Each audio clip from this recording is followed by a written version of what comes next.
This is Democracy, a podcast that explores the interracial, intergenerational, and intersectional unheard voices living in the world's most influential democracy. Welcome to our new episode of This is Democracy. Today's episode is going to focus on globalization, a word that's ubiquitous in our political and newspaper culture today, but a word that's rarely defined. And we are fortunate to have with us two scholars who have done some of the most important work in understanding the nature of globalization in our current world, how it affects democracy, the main theme of our podcast, of course, and the challenges and transformations in globalization in our current world. They are also the authors of a very important recent piece published by Foreign Affairs called Will Coronavirus End Globalization as We Know It? We will link that piece along with their bios to the podcast description.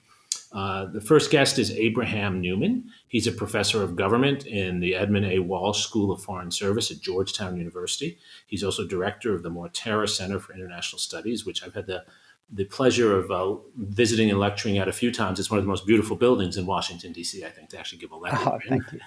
And Abe, as I've already said, his research interests focus on politics and globalization. He's written a number of important books, most recently co-authored a book on privacy and power, the Transatlantic Struggle over freedom and security, and Voluntary Disruptions, international soft law, finance, and power. Welcome to the podcast, Abe. Thanks again for having me. Our pleasure. We will also be joined by Henry Farrell. He's a professor of political science and international affairs at George Washington University and editor-in-chief of the Monkey Cage blog, which is one of my favorite blogs at the Washington Post.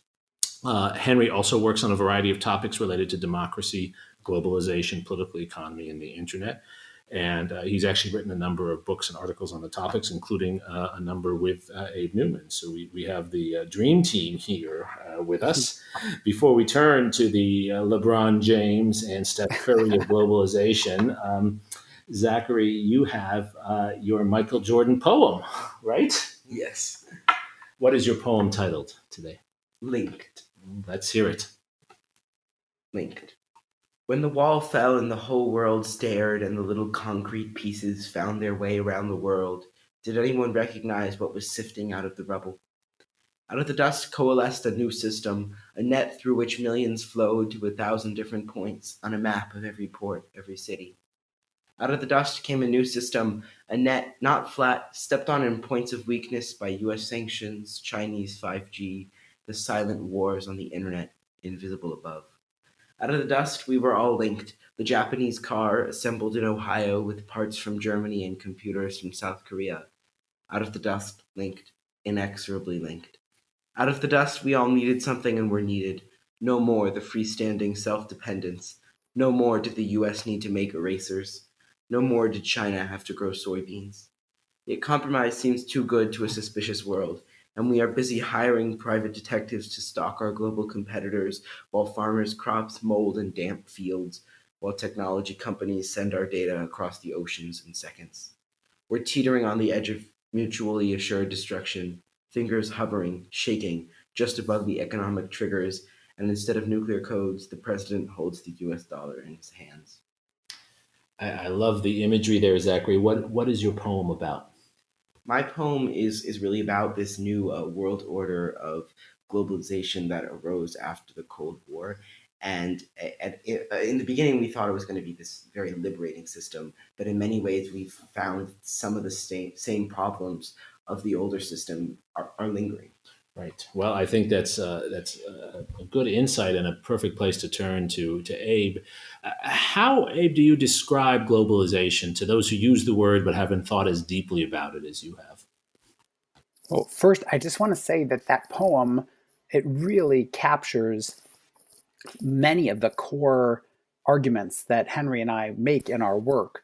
The kind of belief in business and efficiency and profit and how that would trump security interests and conflict and self-interest, but also this idea of the map. And so maybe let me start there when I think about globalization, which is to say that in our version, globalization is not a simple global market. I think that's often what people think of. Oh, there's just one market. But actually, we know that there's virtually no single market for anything in the world. But instead, we have these national markets that are linked through networks of exchange for goods, services, and information.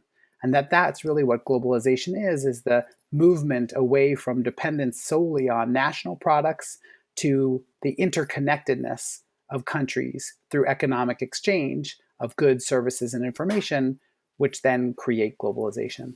So an example of that would be, for instance, a vehicle or an iPhone, both of which would have parts made from multiple continents actually integrated together, correct? That's right. And so you have these intricate supply chains which have components from multiple jurisdictions that are woven together. Right. I think Henry has joined us now. Henry, are you there? Well, welcome aboard. We've already introduced you at the top of the hour. You didn't get to hear Zachary's poem, but you'll get to hear it in the playing of the recording. We were just talking about what globalization is, how we define it, and Abe talked about the importance of networks. What would you add to that, Henry? So that is, I think, the key thing, the key insight that I think we want to push home in our work is that when we think about globalization, there's a lot of wafty rhetoric that people use about markets and awesomeness of consumers and businesses being able to connect together. But what is really important is the plumbing that allows all of this to happen, which involves networks, which involves supply chains ever more, as we see right at the moment with coronavirus, and that these are now becoming politicized in ways that are bringing them to public attention and making us realize that these are very, very complex and they simply cannot be taken for granted in the ways that we have taken them for granted in the past. Mm. And what was the evidence, Abe, for this before coronavirus, before we get to the present? What were you and Henry seeing that led you to be a little more cautious about the implications of globalization? Well, I think we were very focused on information networks. How data was being shared globally and was being used for new data services companies from Google to Facebook.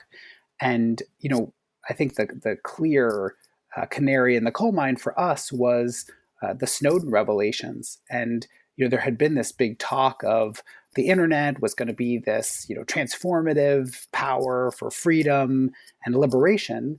And what you saw, I think, very clearly in those revelations was the ways in which powerful actors, particularly the NSA in the United States, was able to turn the network from a distributed architecture that everybody could, evade each other and be free from government, to one in which governments gained, particularly the US government, this panopticon, this ability to watch and monitor their adversaries and use distributed communication as a tool for surveillance.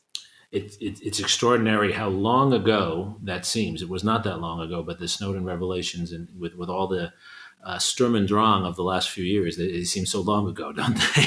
I know. Our time scale has really, there's so many scandals happening. It's hard to even remember back that far. 5 days ago seems a long, long time ago. That's exactly right. What has really been the role of big superpowers in this new global order?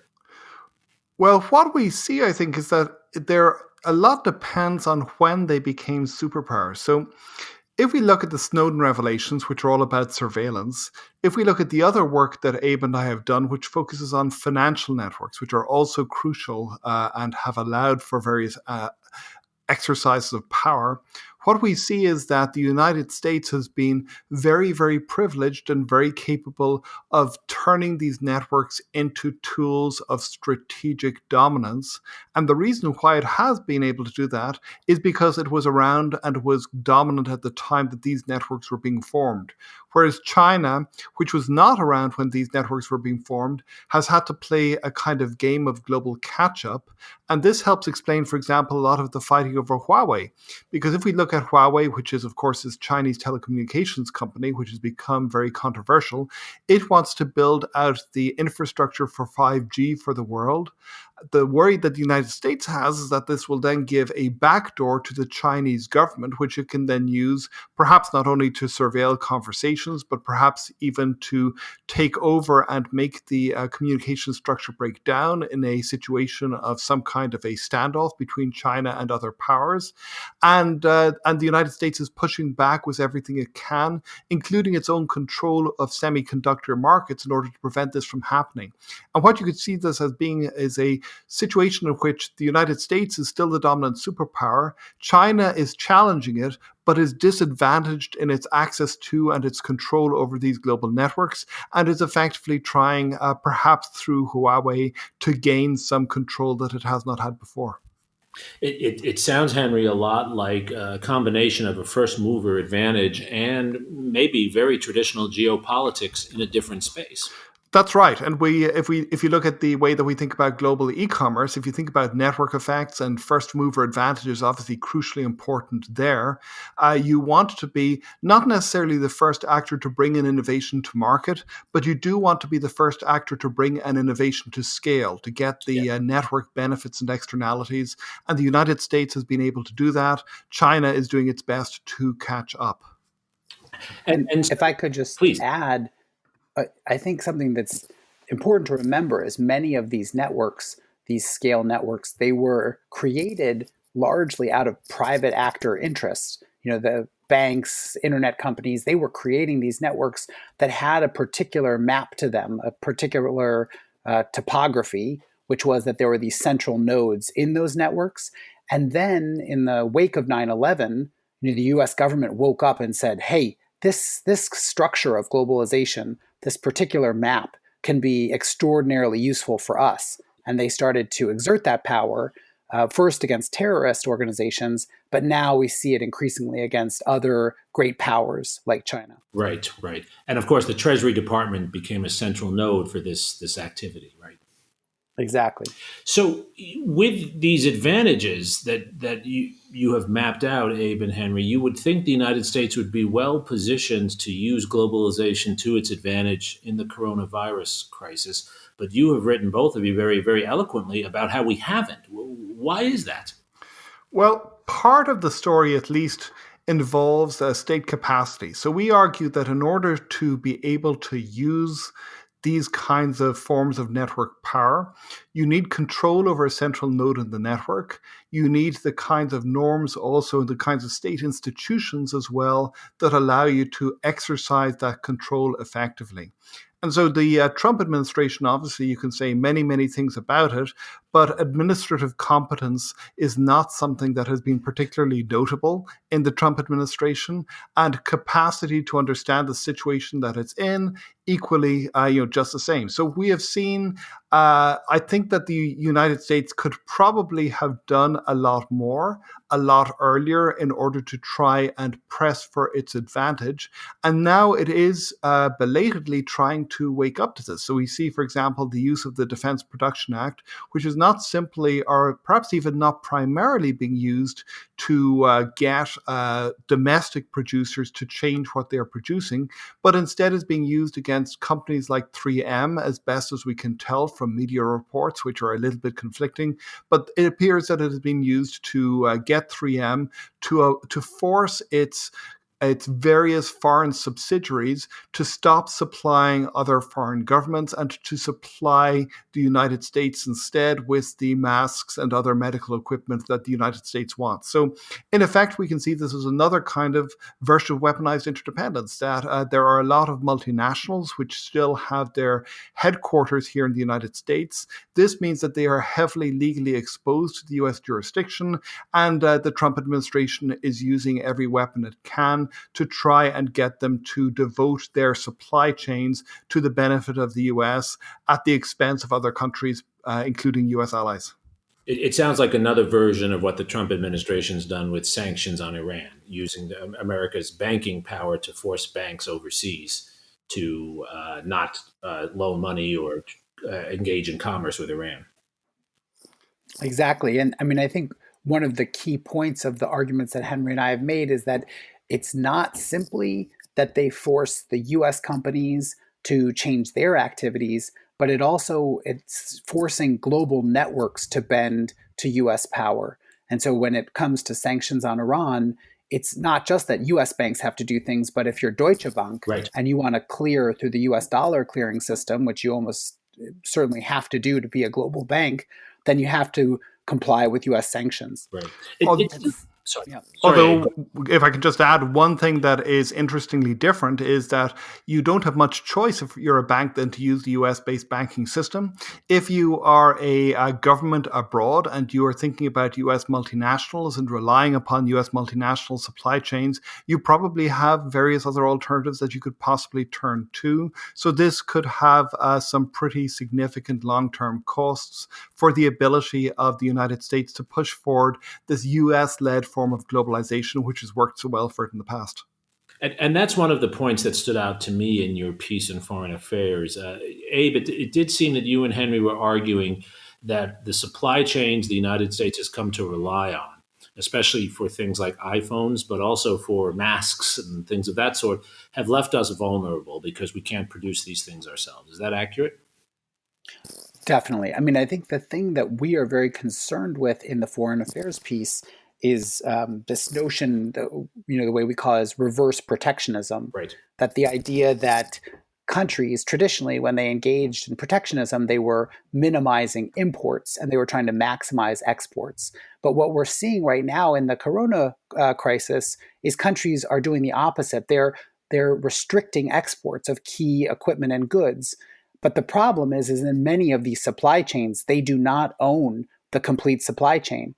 And so if you're looking at the vaccine markets, there's only a few companies that can produce these vaccines. They're not all distributed globally. And so if we start to create, limits on who can buy 3M masks, and then the Germans start to say, well, we're going to limit who can buy, potential vaccines, you start to get what, we call in the piece, the sicken thy neighbor type of reverse protectionism, where everybody blocks part of the supply chain and nobody wins. How do we protect ourselves from the vulnerabilities of our supply chains while also avoiding completely blocking ourselves off from this new global trade networks that we've come to rely on? It's a really tough set of policy questions, and one which Abe and I have frankly not had nearly as much time to think about as we would like. In a certain sense, the last several weeks we've been dealing with everything else that everybody else has been dealing with coronavirus, at least those like us who are lucky enough to be able to hole up and to do our work at home, while also trying to deal with this extraordinary, complex, ever-ramifying set of events. What I think we would say is that a purely national solution is probably a bad idea. That is that the kinds of things that Peter Navarro, the trade advisor to the Trump administration, is talking about, of bringing our supply chains home, that's probably not going to work nearly as effectively as we might think that it would. So there is, for example, so there are some sort of domestic problems in supply chains that we see as well. Jeffrey Gertz at Brookings just tweeted a couple of hours ago about how it is that the shutdown of the Smithfield meat processing complex, which is going to have huge consequences for our ability to buy meat in the United States. If you want pork sausages, go out and get them now. They may not be there a week or two from now.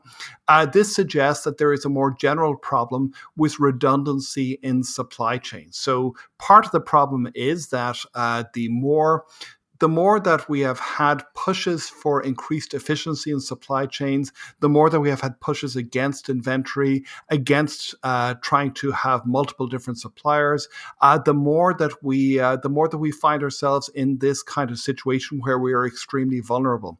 So one possible way in which we might think about this going forward might be to think not only about international solutions, but also about domestic solutions, which might, for example, involve the use of antitrust law. This is something that Barry Lynn at the Open Markets Institute has been pushing. Is the idea that concentration in markets is not only a problem in terms of consumer welfare from the standard perspective, but it also can create these kinds of bottlenecks and choke points, which suddenly can turn out to be devastating under unexpected situations. So maybe we need to push back against this tendency towards having major businesses choke points, and want to think about using antitrust not simply as a means of making prices cheaper for consumers, but also ensuring that there is some greater degree of redundancy in the system. And that lends itself to the next question I was going to ask. Is there a tendency in globalization that you've seen toward monopoly, or at least oligopoly? Well, I think from Henry and from our perspective, what we're very concerned with is an overemphasis on efficiency, right, as opposed to vulnerability. Right. And we don't want to, be panicked and say, hey, throw globalization away and we need to just go back to national markets. I mean, clearly there are a lot of benefits from having global markets and the welfare enhancing effects of trade. But there is a point where kind of let's call it a neoliberal delusion has made people just discount the potential security and vulnerability consequences of market activity. And that, I think, it's unclear if globalization simply leads to monopoly effects, but it definitely has led to the tendency to emphasize efficiency concerns over security and vulnerability issues. And so that's where I think Henry's point about antitrust, it goes hand in hand with other initiatives that might see, for example, foreign direct investment through a lens of national security issues. Right. So you had last week the DG Commissioner Vestager, who's in charge of antitrust, say, European countries need to think about state aid when Chinese companies come to swoop in and buy companies that have been hit by the pandemic. And that's something you wouldn't have heard even 2 or 3 years ago from kind of the neoliberal bastion of the European Commission. Right. But I think we're seeing a transformation in which security issues are really front and center in economic issues and globalization. And I think that brings us to really what was the final question that we wanted to ask, and we always like to close the podcast with looking forward. If, as you have both shown, and as many other scholars have shown too, globalization has had many salutary effects in increasing trade and wealth, but also at the same time, the historian would have to say it's also contributed to concentrations and inequalities. What are the ways we can pursue a good globalization? What would that look like, and how should citizens and scholars begin to think about that? It's really hard. There are a lot of people who are thinking about this. I think about historians such as Quinn Slobodian. Also, Abe's history colleague in Georgetown, Jamie Martin, has a very, very interesting new piece which just came out in the New York Times this afternoon. I think that what we need to think about a globalization that is not centered upon the neoliberal attitude that markets can solve everything, is not simply focused on flows of trade and pure market exchange, but thinks about the sets of problems that are thrown up by interdependence between different countries. And you can think about pandemics as being a very obvious example of this. We would not see the same kinds of problems with pandemics if there was not the kind of deep interconnections between countries, people traveling back and forth, which allowed these to travel along airlines, along land routes, infecting the world. And this goes together with wonderful things, obviously, but we don't have the kinds of even the beginnings of the institutional infrastructure which could deal with that. So I think if we're to look forward, we want to think about what are the major problems that emerge in an interdependent world? This is an old set of ideas which go back, for example, to John Dewey. He writes about this in his book, The Public and Its Problems, back in the 1920s.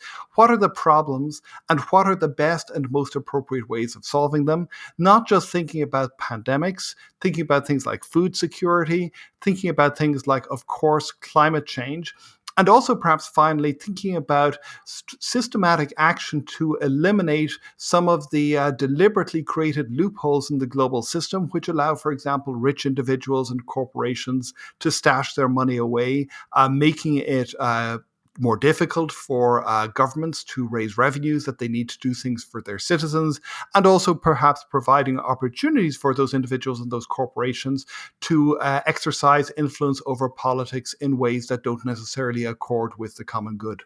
And if just to give a darker note, which I hope we can avert, I'm very concerned right now that we're leading to a U.S. policy that runs a nationalist political agenda over global economic networks. And I think that is really, we stand on the precipice of a set of decisions that could drive globalization into the ground. So you had, a few weeks ago, there was a story in the German newspaper Die Welt where the German government was worried that the United States was going to buy a German vaccine producer and claim exclusive rights over that vaccine. Right. Now, it's disputed about what did it happen or not, but the German foreign minister very much believed that this was happening. The 3M case is just another example of this, where the U.S. is using these global economic networks that it has power over to not deliver for common goods and collective problem solving, as it did, let's say, in the post 9/11 era, but instead for very self-interested and narrow gains. And I think the more that happens, you could really see, both for businesses but also for governments, the win-win mind frame the mindset that really underpins globalization could unravel. And that's my biggest concern right now, is how do we save it from a kind of collapse? Right. Save the system from being undermined by its strongest actor in many ways. Yes. So as we close, Zachary, does this sophisticated but deeply compelling account of the importance of globalization, but also the importance of managing globalization and of cooperative measures to serve common interests, is that something that resonates with you and other young people as you think about the future of policymaking in these issues? I think that what Abe and Henry said really does resonate with young people. And I think it's primarily because our experience teaches us the power of globalization, the power of the iPhone in our hand that comes from so many different countries. But at the same time, we also see in front of us the many dangerous effects that globalization can have when used in the wrong way. And I think that young people are far more aware of these issues than many other generations. Well, I hope you're right, and I think you are. I hope so. But Abe has given us a strong warning, and Henry has given us a very clear picture of what the negative alternatives are. So we certainly have a lot to learn. Abe and Henry, thank you for joining us. I hope our listeners will read more of your work and engage in what will be a more rigorous dialogue about globalization. If that comes out of the coronavirus crisis, that will be a silver lining in many respects. Thank you for joining us. Thanks again for having us. Thank you so much. Our pleasure. And Zachary, thank you for your poem as always. And thank you to our listeners for joining us for this episode of This Is Democracy.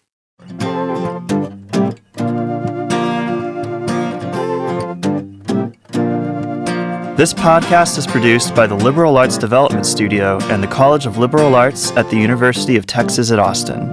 The music in this episode was written and recorded by Harrison Lemke, and you can find his music at harrisonlemke.com. Subscribe and stay tuned for a new episode every Thursday featuring new perspectives on democracy.